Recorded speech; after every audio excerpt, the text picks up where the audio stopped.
আসসালামু আলাইকুম। আজকে আমি তোমাদের জন্য মাছের একটা শো পিস তৈরি করলাম। এই তো ১ম এ পুরোটা কালার করে নিলাম। তারপর নিচে মাটি কালার করে নিচ্ছি। এই তো পুরোটা কালার করে নিয়েছি। তারপরে কতগুলো পাথরের মতো করে ক্লে আকৃতি দিয়ে নিলাম। তারপরে শ্যাওলার মতো কতগুলো করে নিলাম। তারপর লাগিয়ে নিচ্ছি।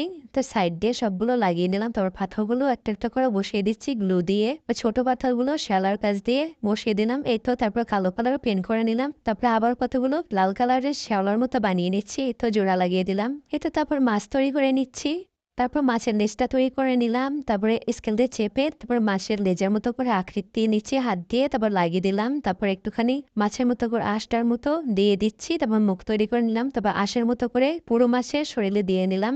তারপরে মাছের উপরের অংশ তৈরি করে নিলাম। তারপর নিচে কাটা তৈরি করে নিলাম। তারপর আবার কেটে দিচ্ছি কাটার মতো করে। তারপরে চোখ লাগিয়ে নিলাম। এই তো মাছ ৪টা তৈরি করে নিলাম। তারপরে বুটবুটির মতো ৪টা বানিয়ে নিলাম। তারপর সবগুলো মাছ আমি জোড়া লাগিয়ে দিলাম। বুটবুটিগুলোও লাগিয়ে দিলাম।